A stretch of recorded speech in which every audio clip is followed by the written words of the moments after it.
Okay, Miss Hodge here. I wanted to go and walk you through the process of making a pie chart.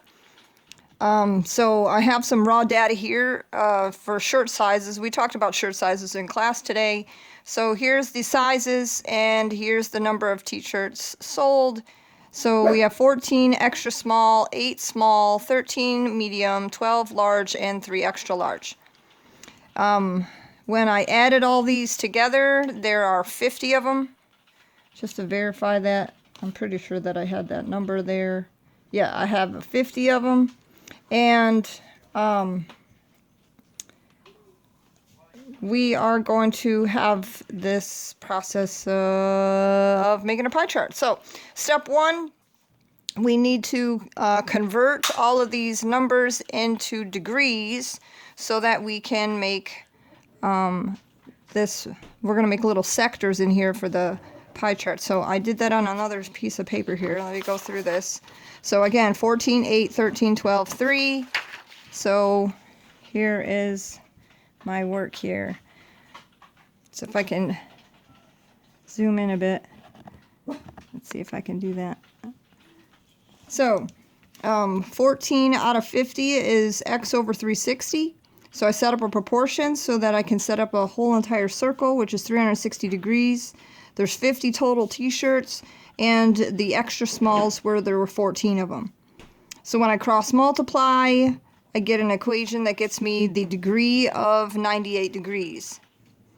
For the second one, which was smalls, the small, I had 8 of those, so there's 50 total, 8 out of 50.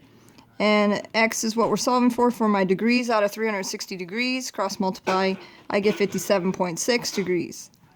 Same thing with the other 3. I have 13 out of 50 is x over 360. And I have 12 out of 50 x over 360. There's my proportion for that. And my last proportion is 3 out of 50 and x over 360. And that gets me my degrees here. All right, so I'm going to be referencing back for these numbers. So when I say those, when I go back to making my graphs here, I go and do this. So I used like a little cap of a sippy cup to make my circle. Then used a reference angle to figure out where the exact center is. But if you have like a safety compass, you can certainly use a safety compass to make your circle, right? Or any of these round surfaces. If you have glass or some type of exactly circular object, then go ahead and use that. You are going to need to know where the center of your circle is, so you're going to need that. I'm going to use a reference mark here. This is going to just tell me where my 0 is. I usually draw it up straight up and down. There's my reference line here. It's just slightly off. My pencil lead is a little thicker than normal. There we go. Okay, so I'm going to use this slightly over to the right here. I am also going to need a protractor to do this. The first reference angle, if you remember from my first equation, was 98 degrees. So I have a tick mark on my protractor. I put the tick mark on the center. I use the flat edge right here of my protractor to line up with this reference segment here. I measure out 0. I find 0 on my protractor. I measure out 98 from that and place a tick mark on that protractor. So there's my tick mark for the 98 degrees. Okay, so now I am going to connect that center with the tick mark. I make a segment. I have just created a sector of the circle that represents extra small t-shirts, and I have that as 98 degrees. Okay, next one, if you remember, we just did the 57.6.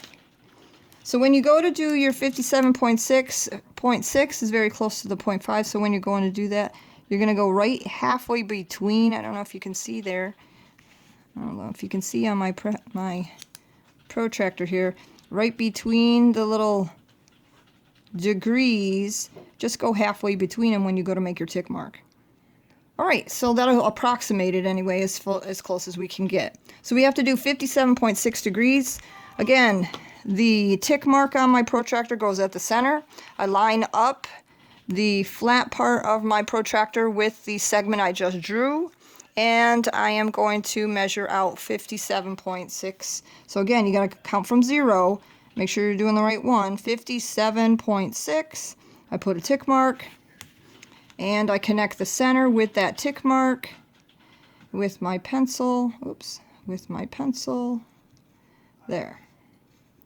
My pencil lead is like really large. All right, so this one takes care of my small. Again, I'm going to write 57.6 degrees. Next is my 93.6. Again, reference here, 93.6. We had 13, 93.6. So, same process before.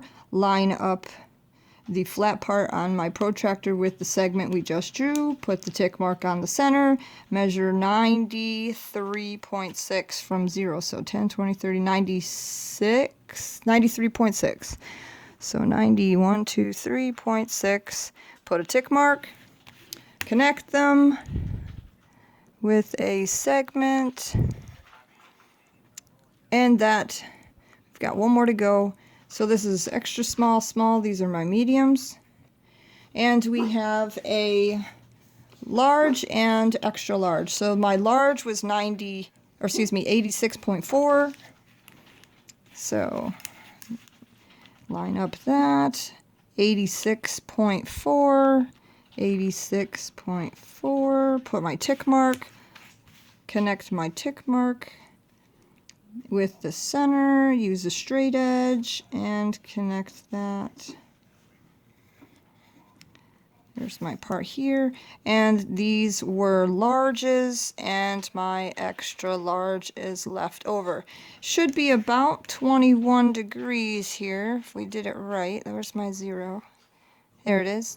If I measure up here, you can see that it's just slightly, 21.6. We're just about 21.6. We're, I think, a little bit more than that, but that's pretty good for estimation for my pie chart.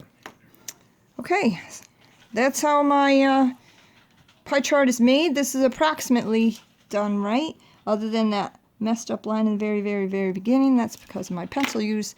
Try to use a sharpened pencil when you go to do these, and that should be fine. Good luck with your examples for your homework. Hope this helps.